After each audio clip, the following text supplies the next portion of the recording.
Assalamualaikum warahmatullahi wabarakatuh.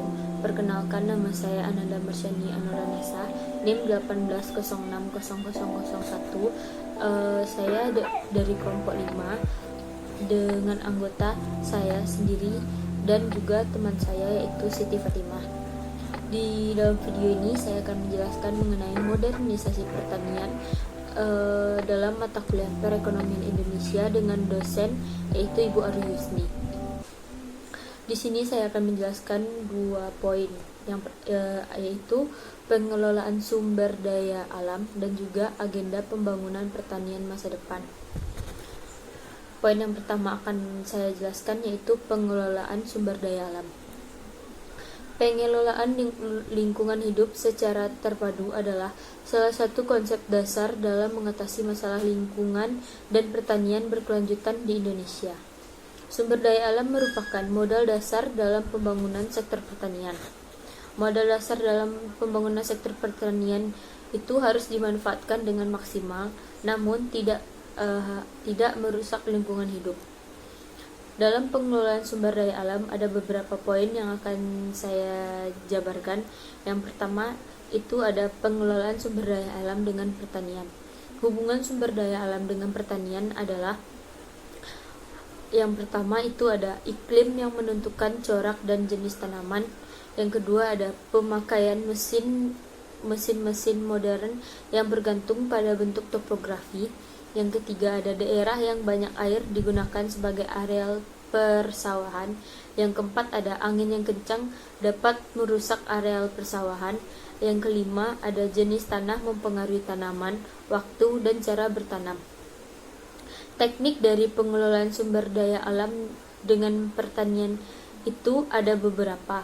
Yang pertama itu ada intensifikasi, yang kedua itu ada ekstensifikasi, yang ketiga itu ada mekanisasi pertanian, yang keempat ada diversifikasi pertanian. Masalah dalam pengelolaan sumber daya alam dan pertanian itu ada beberapa. Yang pertama itu adalah lahan sebagai penyedia untuk mengolah pertanian. Banyaknya terjadi konvensi lahan, kepemilikan lahan yang kurang luas atau terdapat di beberapa daerah dalam satu orang kepemilikan hingga mengurangi efisiensi dalam penggarapan lahan pertanian dan degradasi lahan. Masalah yang kedua itu ada teknologi dan alat produksi. Alat produksi yang relatif mahal mengakibatkan petani lebih menggunakan buruh tani yang difaktorkan karena telah menjadi budaya di daerah atau di desa-desa. Masalah yang ketiga itu ada sumber daya manusia. Banyaknya tenaga kerja manusia yang diganti menjadi mesin, sehingga pengangguran di desa itu meningkat, mengakibatkan pemuda di desa atau masyarakat desa berpindah ke kota dan mengakibatkan pengangguran yang tinggi di kota. Masalah yang keempat ada sumber daya biotik. Banyaknya flora dan fauna yang punah. Sedangkan dalam masalah sumber daya abiotik itu ada banyak air, tanah, udara yang tercemar sehingga tidak dapat digunakan dan pertanian atau lahan yang digarap akan menjadi rusak. Masalah yang keenam itu ada modal. Keterbatasan modal dalam mengolah lahan pertanian karena harga produksinya tidak sebanding. Dan yang masalah yang terakhir itu ada manajemen usaha tani. Kurangnya pembaruan dalam pengelolaan sehingga masyarakat tani tidak bisa mengelola dan mengorganisir kebutuhan-kebutuhan yang diperlukan dalam mengelola suatu lahan atau persawahan. Dan selanjutnya itu ada agenda pembangunan pertanian masa depan. SDA sumber daya alam yang dimiliki negara Indonesia sangat beragam, mulai dari rempah, umbi-umbian, hingga biji-bijian tersebar luas di berbagai pelosok daerah Indonesia. Maka dari itu, Indonesia harusnya mempelopori pengolahan dan pemanfaatan sumber daya alam yang melimpah dengan sebaik-baiknya.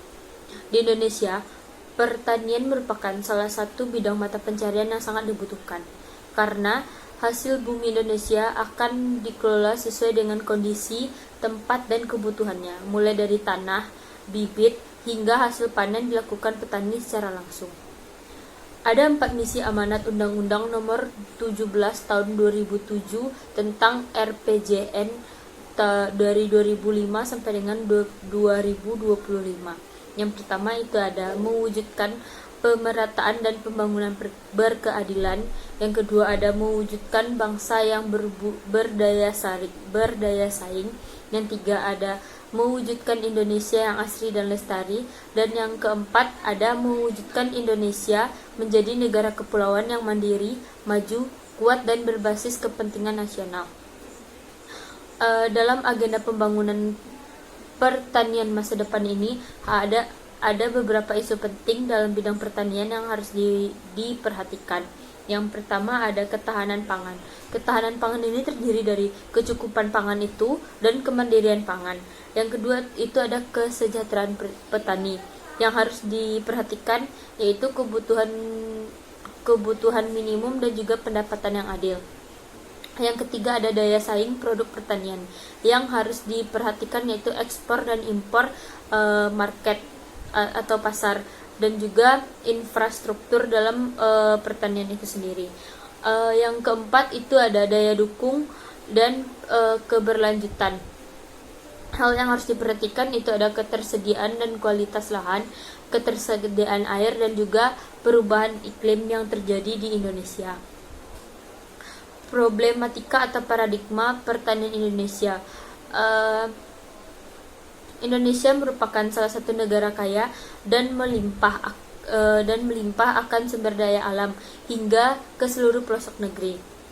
Indonesia dulunya lahir dari rahim agraris dan maritim.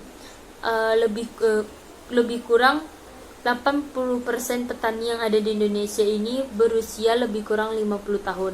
Kebanyakan dari mereka tidak memiliki jenjang pendidikan yang tinggi.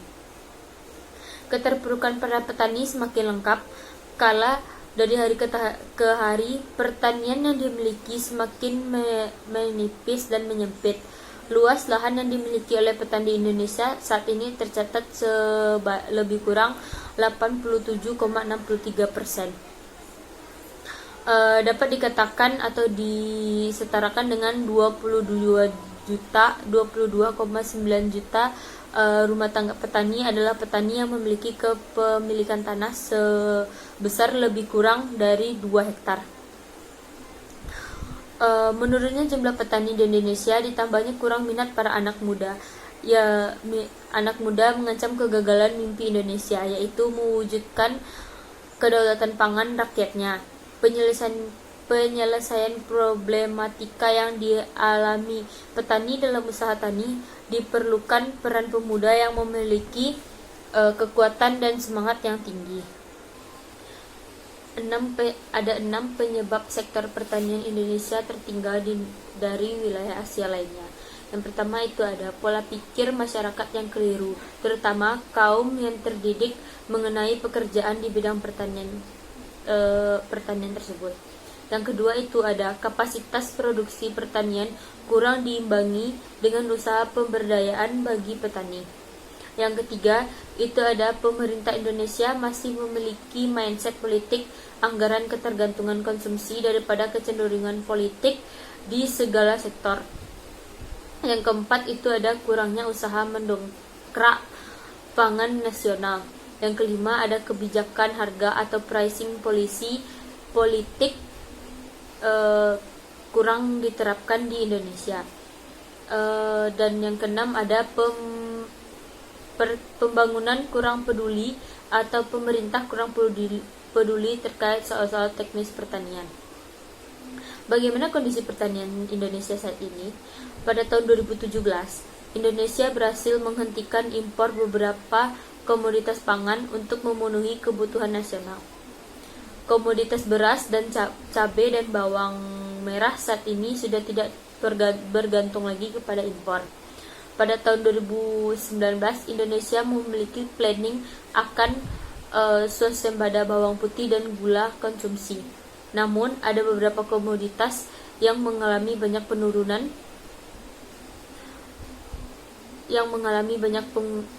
produksi, seperti kedelai yang turun lebih kurang 36,9% dan kacang tanah yang menurun sebanyak 15,8%. Hal ini menunjukkan masih kurangnya pemerataan upaya untuk meningkatkan produktivitas semua komoditas pertanian. Pertanian Indonesia saat ini bisa dikatakan terus mengalami pertumbuhan atau perkembangan. Namun jika dilihat lebih dalam lagi, tetap ada beberapa masalah yang terus menghambat pertanian Indonesia. Salah satunya yaitu penurunan tenaga kerja pertanian. Tahun 2016 lalu, Indonesia kehilangan lebih kurang 0,51% tenaga pertanian, dan tahun 2017 kehilangan 2,21% tenaga pertanian. Permasalahan lain yang menghambat pertanian adalah kurangnya benih berbagai komoditas tanaman pangan, baik secara kualitas dan kuantitas. Sehingga pada bulan Oktober 2017 produksi benih padi menurun lebih kurang 40.000 ton. Apakah pertanian Indonesia itu bisa maju? Tentu saja bisa. Dengan potensi yang dimiliki dan upaya serta strategi yang terus dibangun oleh pemerintah, pertanian Indonesia akan bisa maju. Namun dengan saling bekerja sama secara kontinu, semua aspek yang berhubungan, mulai dari petani sampai dengan pemerintah yang terkait dengan pertanian Indonesia. Selain itu, dengan melihat potensi sektor pertanian tahun ke tahun dalam suksesnya swasembada. Bagaimana pertanian Indonesia di masa pandemi? Ketika sejumlah sektor pertanian mengalami kontraksi atau penurunan pertumbuhan di masa pandemi, hal berbeda justru dicatatkan oleh sektor pertanian. Sektor pertanian justru mampu tumbuh di tengah pandemi COVID-19. Hal tersebut disebabkan karena produk-produk dari sektor pertanian sangat dibutuhkan oleh masyarakat saat pandemi saat ini. BPS mencatat, sepanjang April sampai dengan Juni 2020, kinerja sektor pertanian tumbuh lebih kurang 2,9% secara tahunan. Kontribusi sektor pertanian terhadap PDB lebih kurang 15,46%, menjadi sektor terbesar kedua di Indonesia. Namun, hal tersebut tidak berlaku pada petani di lapangan, yang melaporkan kerugian akibat harga anjlok di tingkat petani ketika memasuki musim panen. Hal ini disebabkan oleh dampak dari pandemi hingga daya beli masyarakat menurun dan permintaan pasar lesu. Contoh dari petani lapangan itu adalah petani kubis. Biasanya petani kubis ini menjual per kilonya 3.000 sampai 5.000 kubis per kilo. Namun saat pandemi ini harga kubis melonjak turun dari 1.000 sampai dengan 2.000 per kilonya. Apa strategi pembangunan pangan dan pertanian pasca pandemi COVID ini? Kita memang menyadari dengan adanya pandemi ini, permintaan pangan memang menurun karena situasi mobilitas orang kurang. Namun, kita tetap bekerja sama dengan badan-badan internasional untuk memproyeksikan bahwa setelah pandemi ini tentunya distribusi pangan tetap harus dijaga.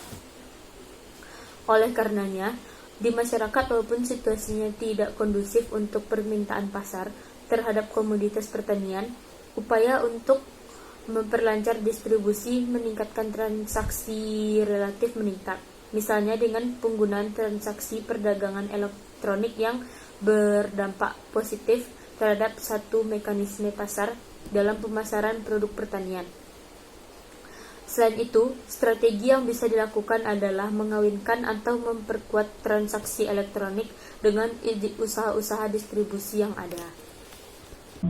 Baiklah, sekian penyampaian materi dari saya. Mohon maaf jika ada salah kata maupun banyak sedikit saya melihat teks. Mohon dimaafkan. Sekian dari saya. subscribe and